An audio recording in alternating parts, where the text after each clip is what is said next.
Mshangilie huyo Mungu kwa makofi mazuri. Hallelujah. Hallelujah. I want us to receive our speaker tonight. Bishop is ready. We had a wonderful time during the day, and he's very, very much ready to bring the word. I want us to put our hands together and receive Bishop Isaakah Wawire. Bring God's word. In Jesus' name.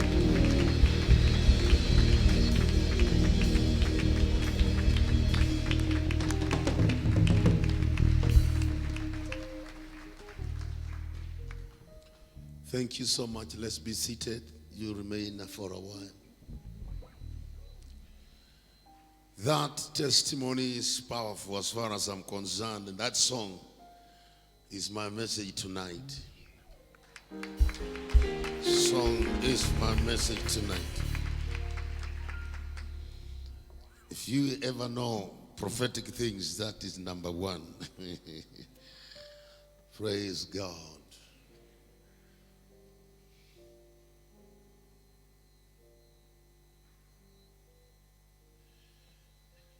Uweponi mwake. Just relax. You can stand if you want to, but I wanted you just to relax before we hear the word of God. Jesus.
Just tell him, I want your presence, Lord. I want your presence. I want your presence. I want your presence. I want your presence. In the mighty name of Jesus. Touch my life. Touch my life. Oh, Shadagadagada. Hey, Bushanda.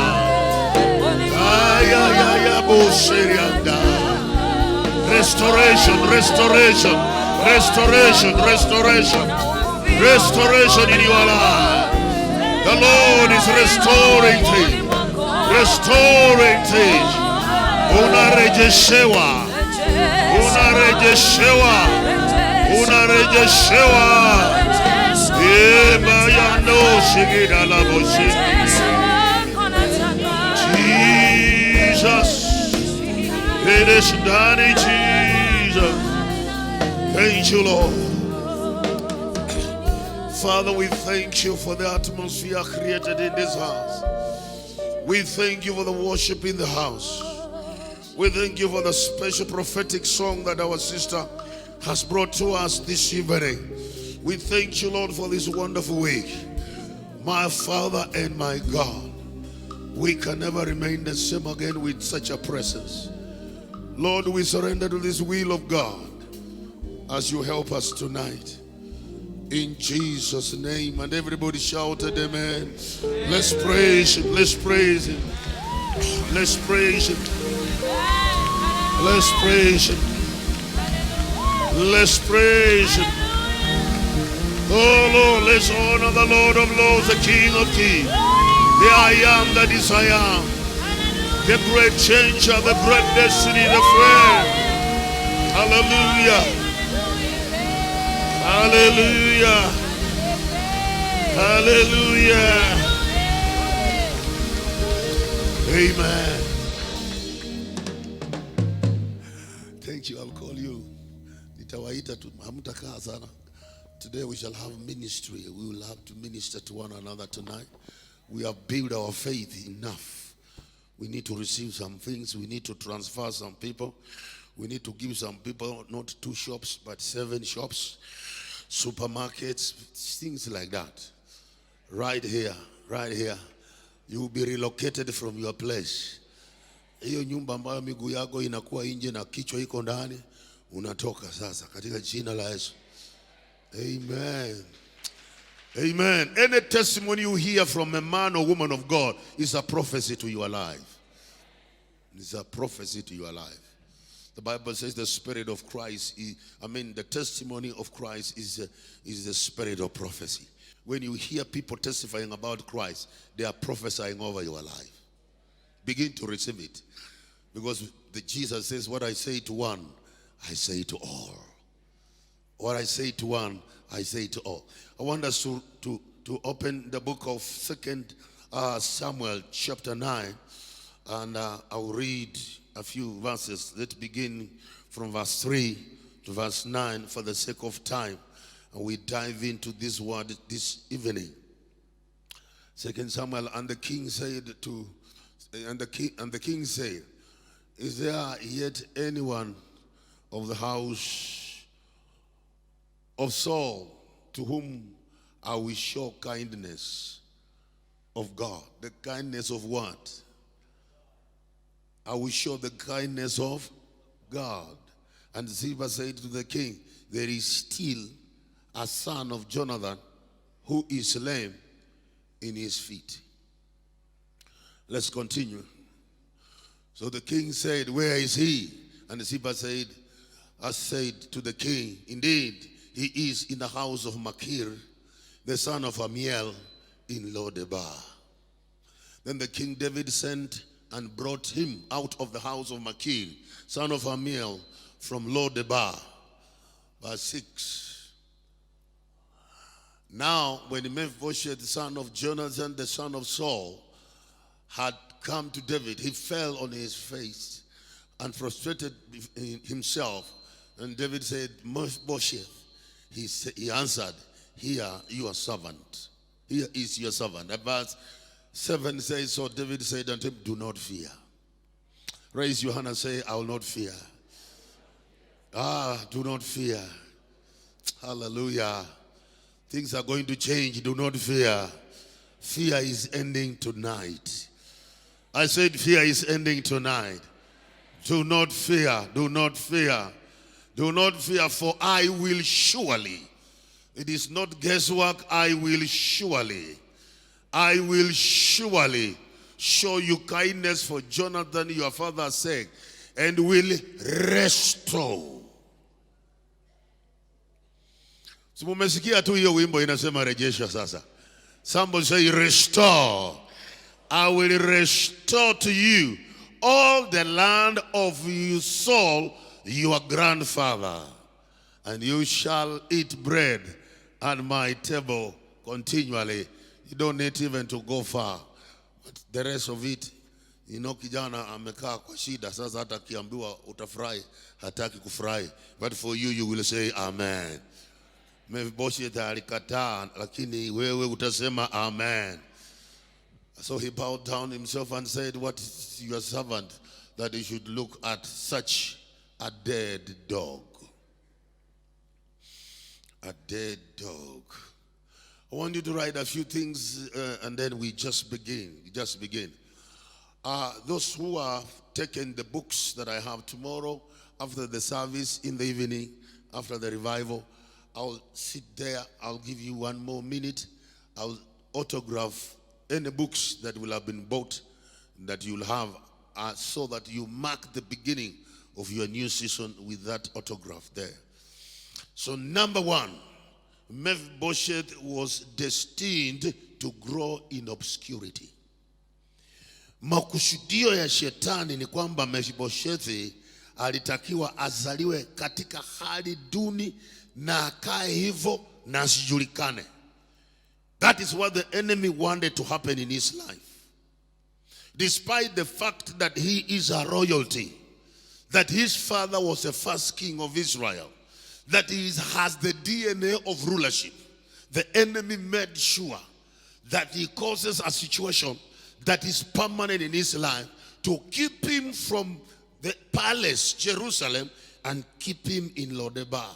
Tonight, where the enemy has intended for you to live forever, you are being relocated. He wanted this boy to live in physical deformity, crippledness, crippled properly, crippled, physically, emotionally crippled, and spiritually crippled. Tonight, physically, God has to do a miracle in your life. Emotionally, the Lord has to do something in your life. And spiritually, something has to be done. You cannot live in obscurity. Begin to shake your head and refuse it. Begin to declare. We are already praying. Begin to declare, I refuse to live in obscurity. Sitaishi maisha ambayo mtu hajulikani.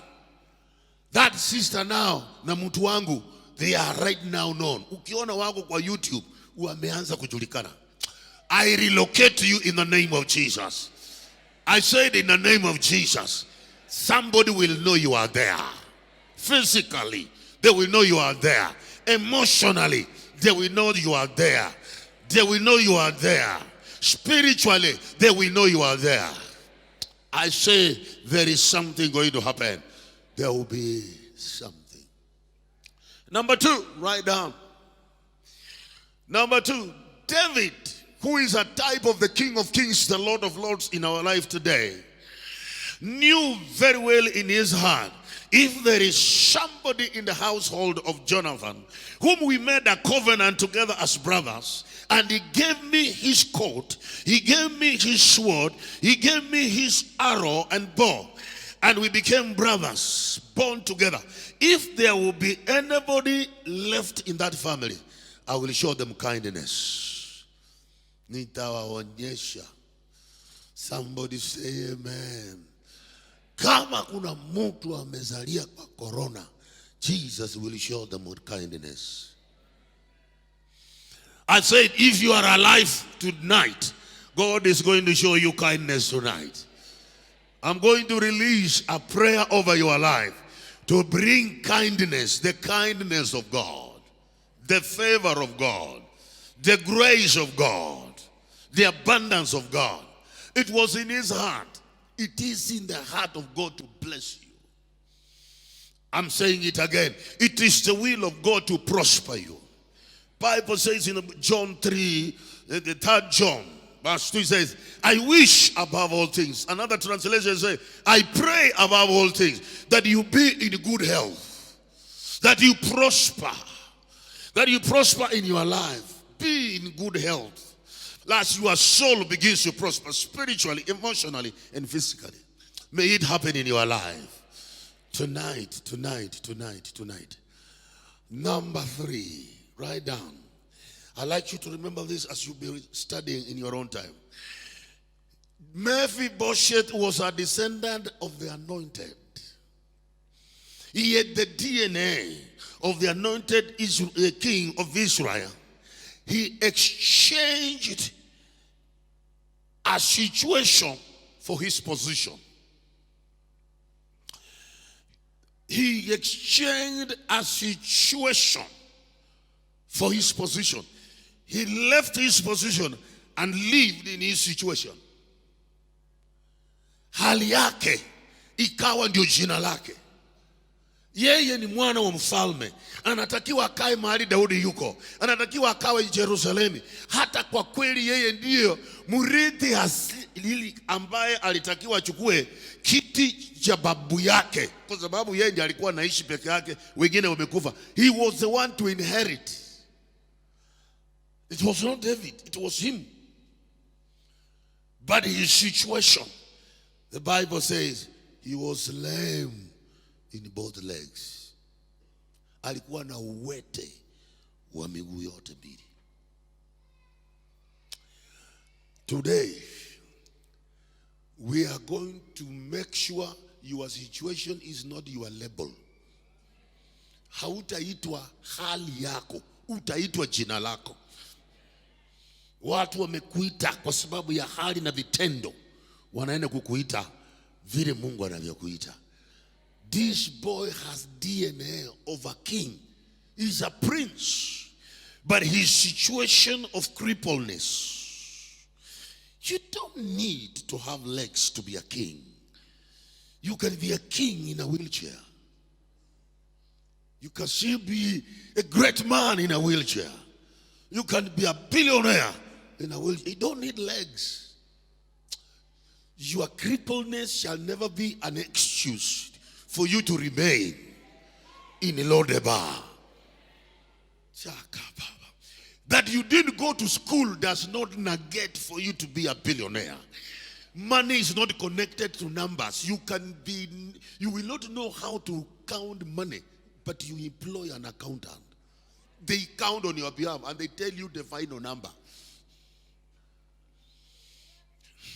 There is a man, the Reverend knows him and most of you know him. He's called Ambwere. Ambwere has been studying in his old age. He did not go to school. He was under 3. He didn't know how to write and write. But he employed teachers, university graduates, to start teaching him. Not one teacher, several teachers, until they taught him English, they taught him money, they taught him economy. Now he's an economist. You can have money to employ those who have been there. I'm talking to somebody here right now. Let not that crippleness, educational crippleness, put you in a place where you cannot arise. Raise your hand and say, in the name of Jesus, I shift myself. That's why you need to get that book which I said, keep moving. And if you fall, don't fall behind. Fall in front, because you'll be gaining mileage.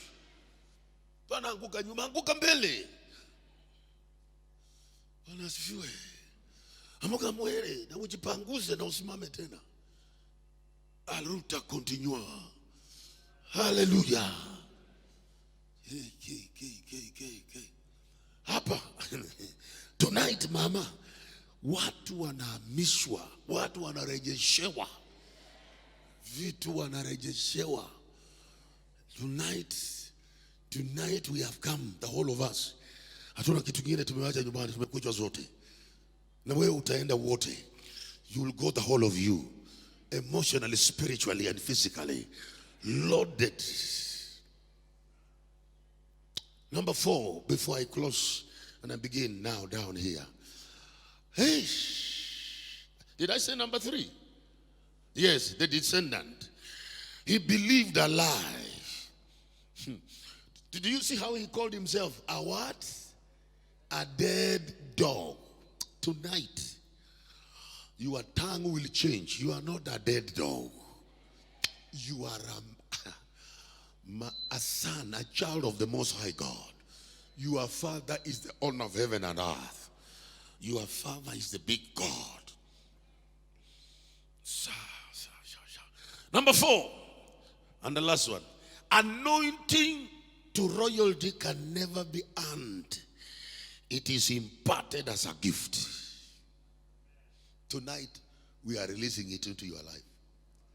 We are imparting it into your life. You don't earn it. Royalty is not earned. The anointing for royalty, it is imparted by Samuel. It goes to Saul. It goes to David. It goes to Jesus. Jesus in the water of Jordan. This is my beloved son, in whom I am well pleased. Here in him, it is imparted as a gift of God. Tonight, it doesn't matter where you are. May you receive that gift of God. Free of charge. You never earn it. Let's begin. Let's begin it. Thank you, Lord. The Bible says David has come to the throne because Saul is dead. Abner has come and told him, we want you to come and be our king, because Ishbosheth, the son of Saul, who was a fake king, has died. So come and be our king. They anoint him now king of Israel. He has been a king of Judah for 7 years, but now he's a king of the whole Israel put together, the northern and the southern. And at this time, as he settles down, he has brought the Ark of the Covenant, and the presence of God is in Jerusalem. He realizes there is something that is missing. A friend of mine who would have been here with me, Jonathan, died in battle. If you have time, you can read it in the book of 2 Samuel chapter 4. And he died. And as he died, the Philistines killed him and killed the father. But there was an ass who had the son who was 5 years of age.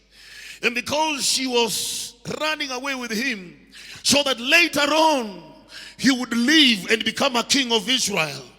But in the process of running, he dropped from her hands and he fell down and crippled the legs.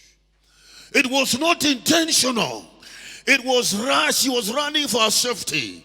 But the boy was 5 years and her hands could not hold him anymore. And the battle is raging on the mountains of Gilead. And she fell, the boy fell so bad that the legs got crippled. And because there was no hospital, and she didn't want him to be known as the son of Jonathan, the father has died, somebody will come to kill him. And therefore, he was hidden with sickness, with trouble, until the legs were crippled. They couldn't be right for him to move. That is where he is now, in the house of a man called Makir, son of Amiel, in Lodebar. The word Lodebar means a place of no pasture. A place of no pasture or no communication. That means there was no communication between that and Jerusalem. He was there. This week we release an avenue for you. You will have communication with God. I said we release an avenue for your life, for your family, that you may communicate with the Most High God. You cannot be in Lodebar, a place of no communication. In the name of Jesus Christ, tonight, something must happen. I said something must happen. The name Mephibosheth means the destroyer of shame. What a paradox. What an irony.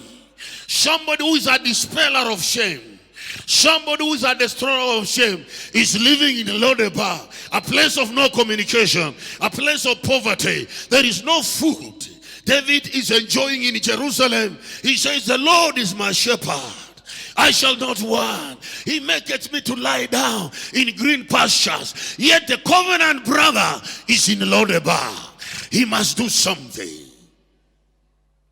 I said he must do something. Raise your hand and say, tonight he must do something. I cannot be in Lodebar and yet I am a covenant brother. And Jesus is not ashamed to call us brethren. We are born from the same DNA, the blood of Jesus. Tonight, oh my God, my God. That's why I am here tonight. I am here tonight because of that boy. And so he's in Lodebar. And he lives in Lodebar so long that he marries in Lodebar. He has a son by name Micah in Lodebar. Your children will ask you, Daddy, by the way, who is your father? You say, my father, we don't know. The war killed him. What was his name? We don't talk about that now.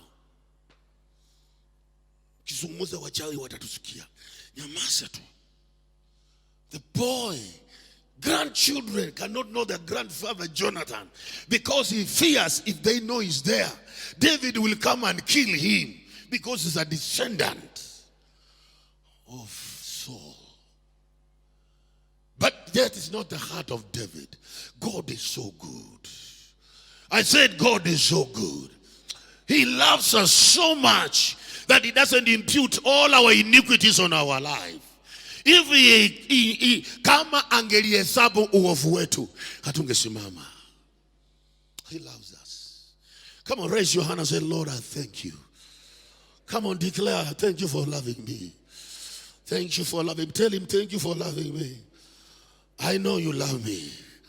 That devil is a liar. That devil is a liar. Because the devil wants you to compare yourself with other people. You compare yourself, I'm not loved like Bishop Wawire. That's a lie. The Lord loves you. The enemy will tell you, you are not loved like so and so. That's a lie. He loves me. He loves me. I said he loves me. Don't. David was thinking about that family. But the boy is there. Tonight, I want you to know the love of God for your life is not compared. Can I talk to somebody here? That from Jesus, if you are coming from God and you are coming down, once you come from God, you reach Jesus. The next person is you. I will say that again. I said I will say that again.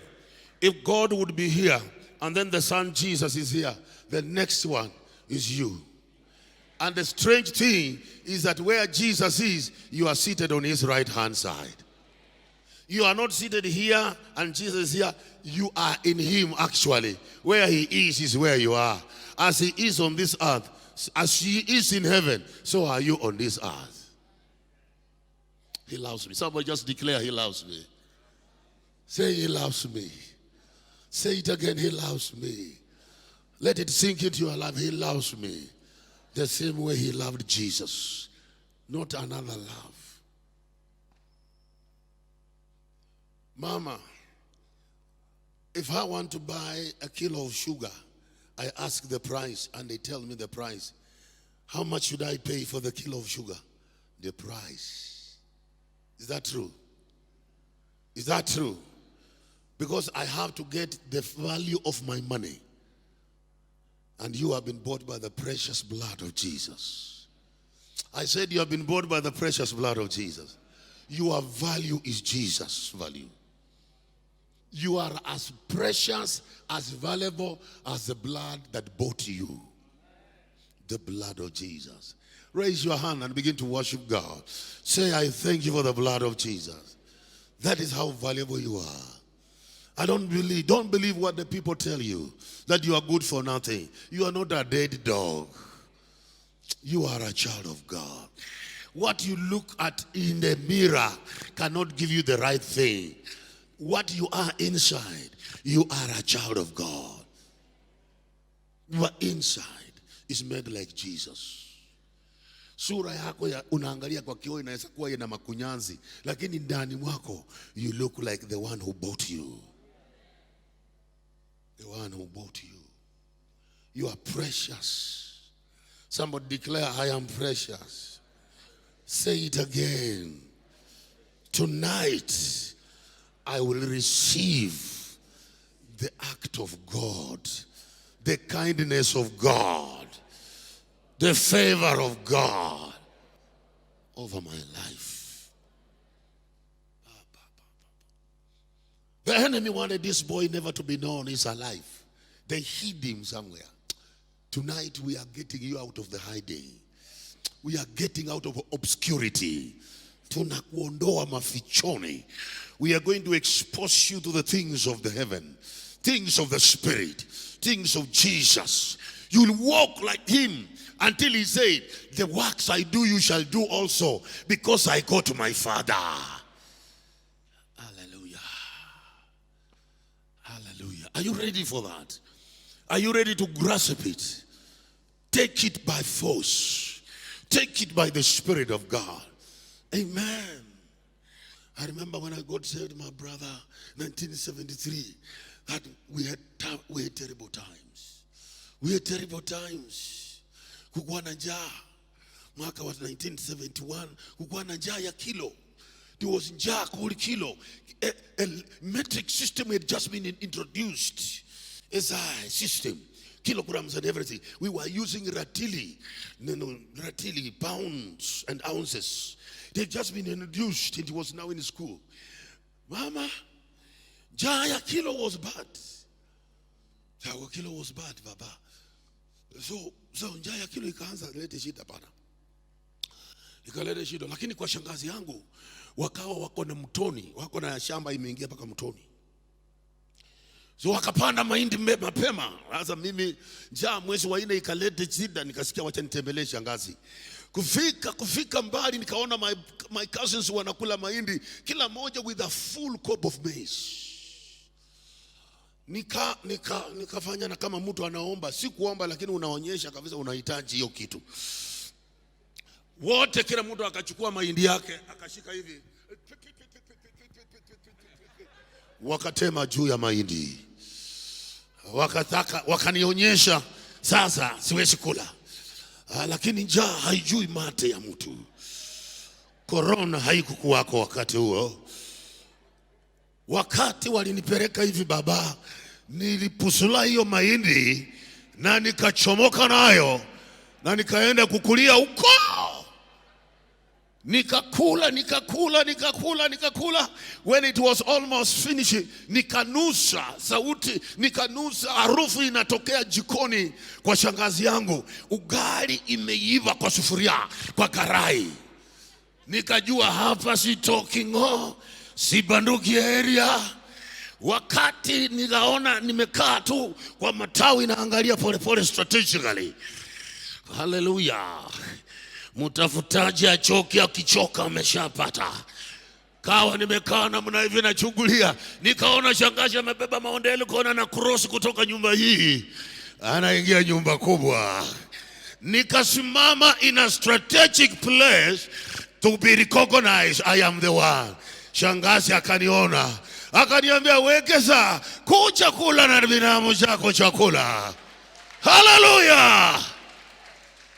Yeah. There are times you must parade yourself in the right place. Panaka kufichwa lodeba. Expose yourself today. In the mighty name of Jesus, I come to release you into your place of operation. You shall be exposed. Basi nikaingia haraka, nimeingia. Tukaweka hapa ugali na kumbe siku hiyo wamenunua nusu ratili. Kanyama nusu ratili kwa familia yote. Kila mtu ana full stop yake kwa mkono.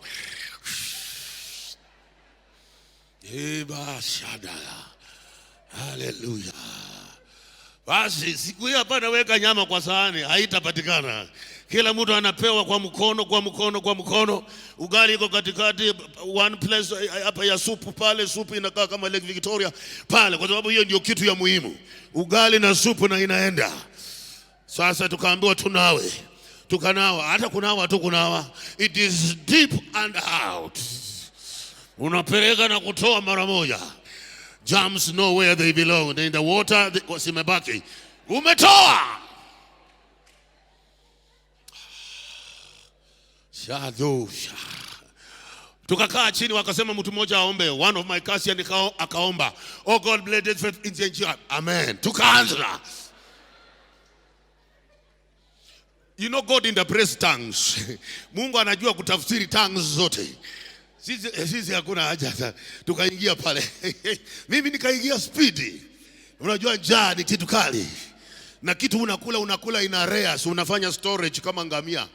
Sasa wacha bana. Nikaanza 1 2 3 4 5, wakanishika mkono.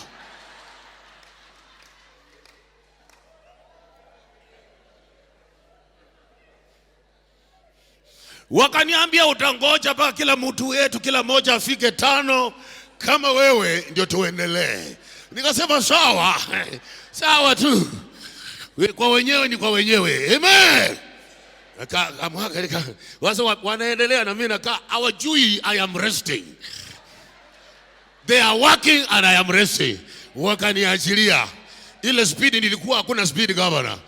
Nikatoa speed governor. Hey! Today tunaenda kutoa speed governor yote. Hey! Hallelujah! We release you. I said we release you. Hiyo gari haina breki na leo tunatoa speed governor.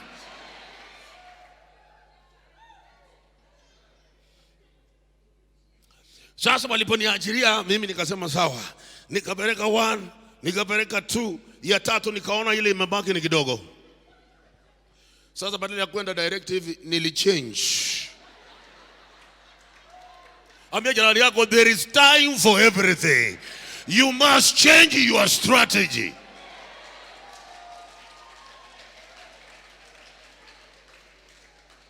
Tonight we are changing the strategy. I said we are changing the strategy.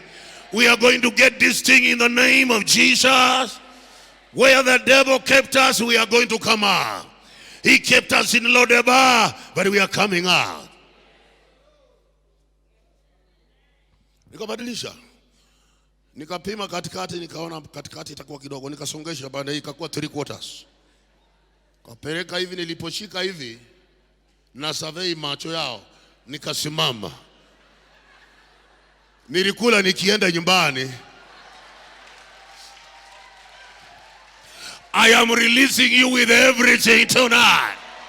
I said you are going with everything tonight. We are going to change strategy. We are going to change strategy in the name of Jesus. Hallelujah. You go hatari mama. You go hatari. Hasma tengeneza mbinu. Mephibosheth is in Lodeba. The boy is crippled. Wakati Daudi akasema, I want that man here now. That is my message as I finish. Because I won't go longer. Because I want to pray for people here. He said, go and bring him now. What are we going to use? Take my chariot. Take my what? Take my horses. The horse of the king. The chariot of the king. Let's go. They ran. Those soldiers, they are saying, bring him here. I want to see him right here. They say, no, he's lame in the legs. I don't care whether he's lame or not. I want him in Jerusalem.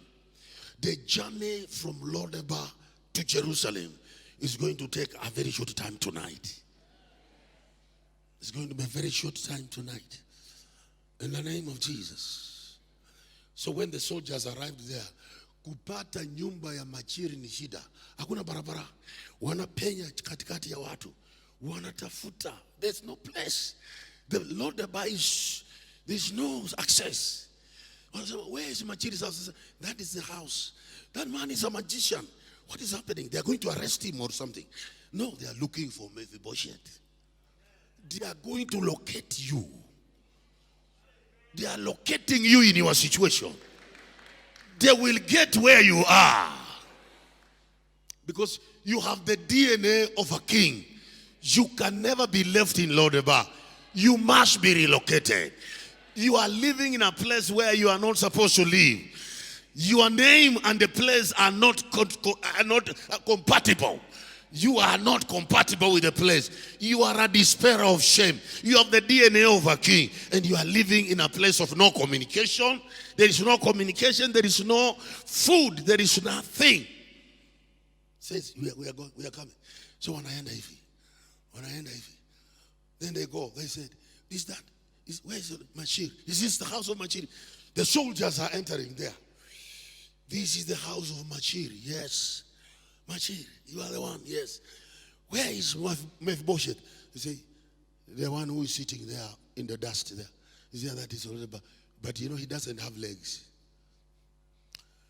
The soldiers told the man who told them he doesn't have legs, we didn't come for legs. We came for Mephibosheth. I don't want legs. I want Mephibosheth. What you don't have, what you are not having, what you are not is not what I came. I came for what you are. We are not here for legs. We are here for Mephi.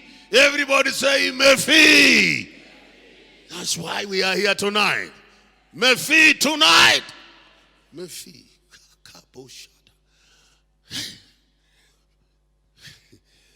God does not want what you don't have. God wants you. That he may make you what he wants.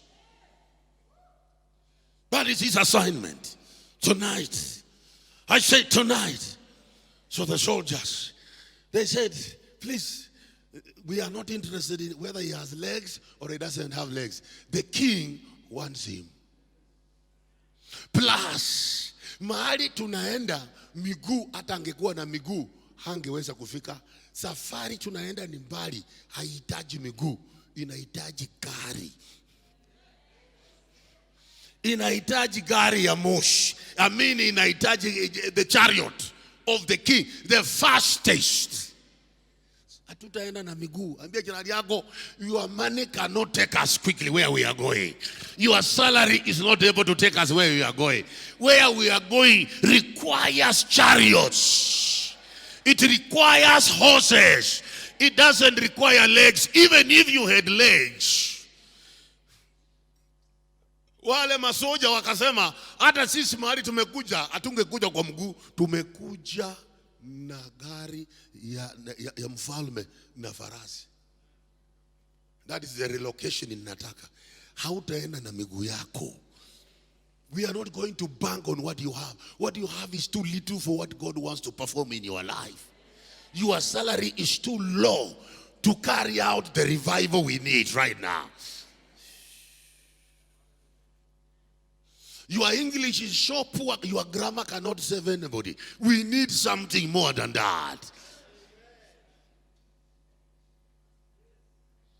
We need something more than that. Amen. Your style of doing things, it is inconsistent what we need. It is an urgent call. The king wants Mephibosheth now. If we walk, we shall reach tomorrow or 3 days from now. But the king wants him now.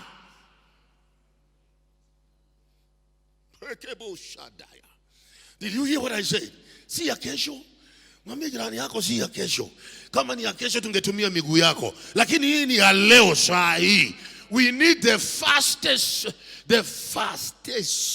means to arrive there. Now. Not tomorrow. Now. Reverend, it is now. Mephibosheth is still looking. Am I safe? They say, don't worry, don't fear. Everything is okay. Where we are going, mtu hatajua huna miguu. Mahali tunaingia, miguu yako haitajulikana. Hautakuwa unaenda kutembea, utakuwa unakaa kwa meza. Ni mikono inahitajika.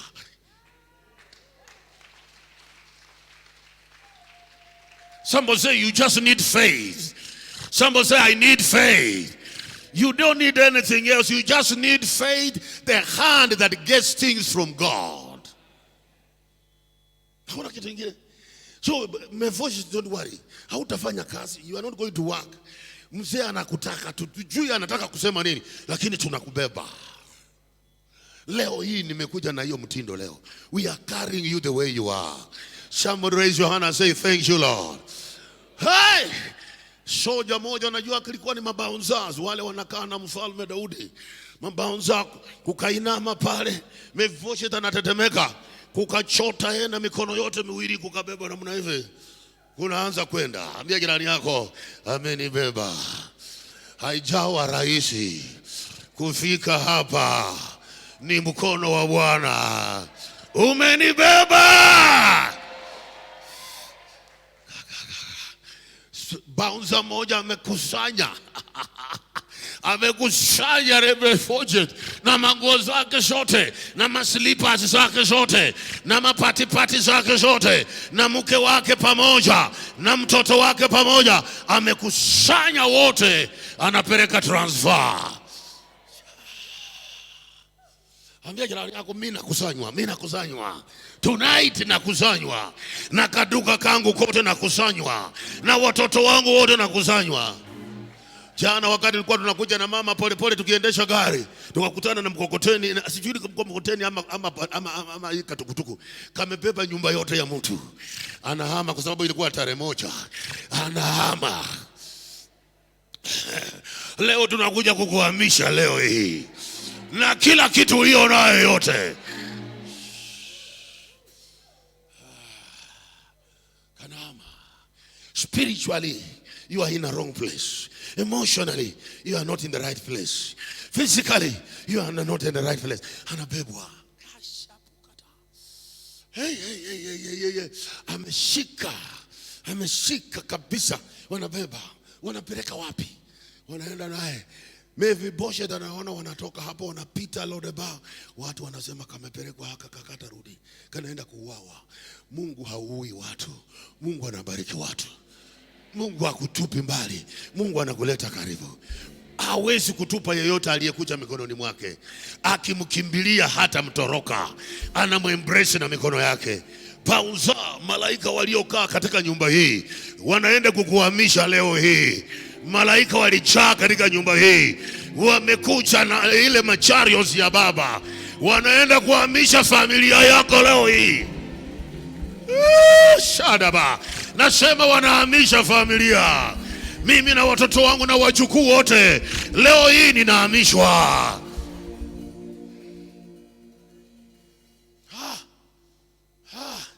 Amehamishwa. Wanaona bouncer kunaenda pole. Kunasema Mephibosheth usijali.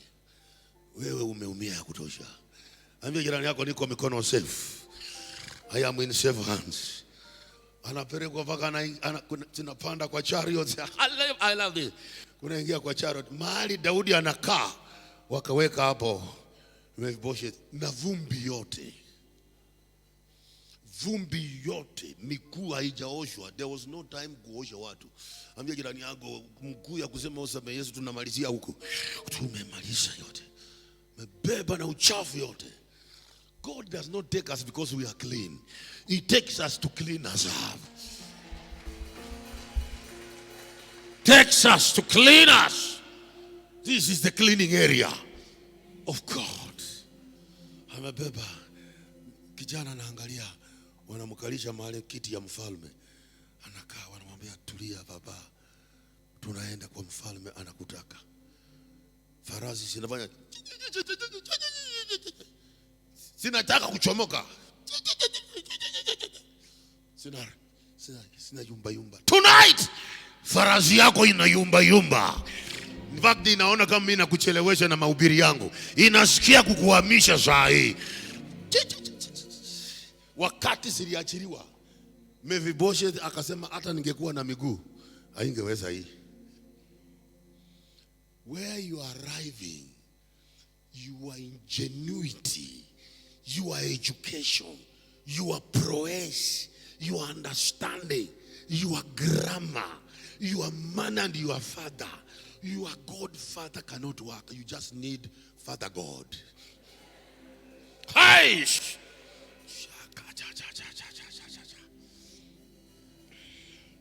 Nasema you don't need a godfather. You need Father God. Somebody say, ni baby baba sasa. Kama ni hivyo, chukua mimi vile nilivyo hivyo.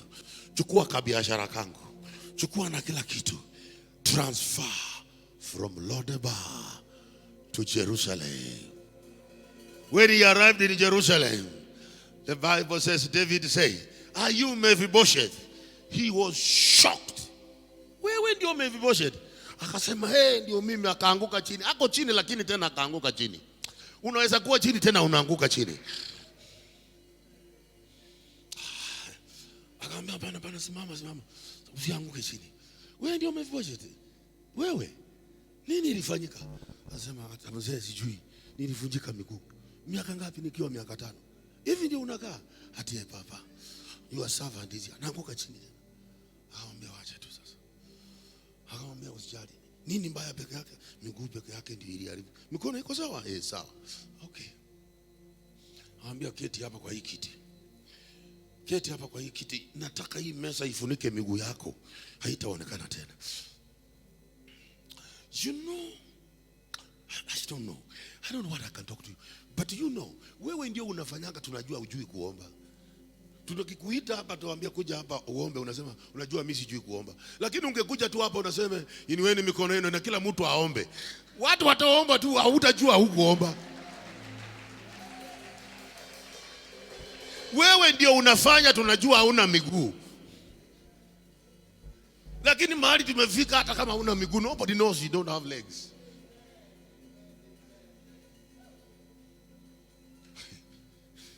You know, you are trying to tell us your weakness, and we are not interested in your weakness. We know it. We want to use your strength. Mikono iko yes, kichwa iko inafanya kazi ndio, mdomo inaweza kuongea, ikule ugali yes, sawa, keti chini. Inuka juu, inua mikono yako useme Bwana, nimekuja, nimefika, nimeficha miguu yangu chini ya meza. Stand up, raise your heart. Stand up and raise your heart. Your weakness is not a hindrance to what God wants to do tonight. Somebody declare, the Lord loves me. I am getting a transfer from Lodebar to Jerusalem, the city of peace, the city of God, the presence of God, where I will eat at the table of the mighty God. Oh, Shekerebo Shanda, my Father, my God, my Lord, the Lord I can see. Amekunyakua yote, amebeba na masomo yako, amebeba na watoto wako, amebeba na kila kitu. Anasema unahamishwa. It is a new beginning. It is a new beginning. Lodebar, bye bye, Lodebar. You will never see me again. I'm relocated. Whatever belonged to your father, to your grandfather, is restored in your life. Kile babu yako angepata, wachawi wakamkataza, kile baba yako angepata, hakufanikiwa. Right now, the Lord is bringing it into your life. You're going to have more than enough. El Shaddai, El Shaddai, El Shaddai, Yaba, El Shaddai, Yade, hey, Shaddai, Shaddai, Shaddai, Shaddai.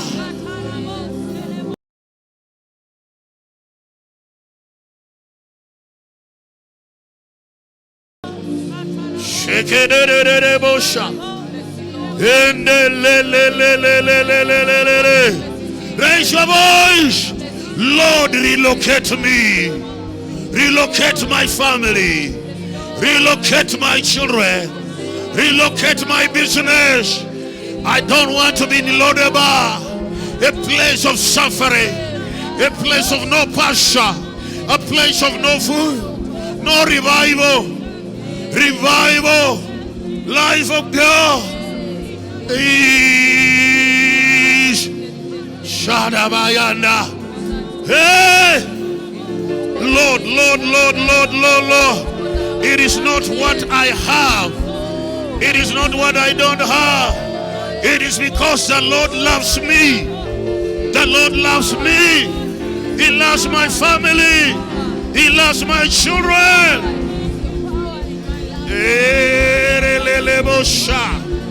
Shekeda, Shekeda lava, Sheketele boya, Sheketele boriandaya. Hey, hey, she, my Father.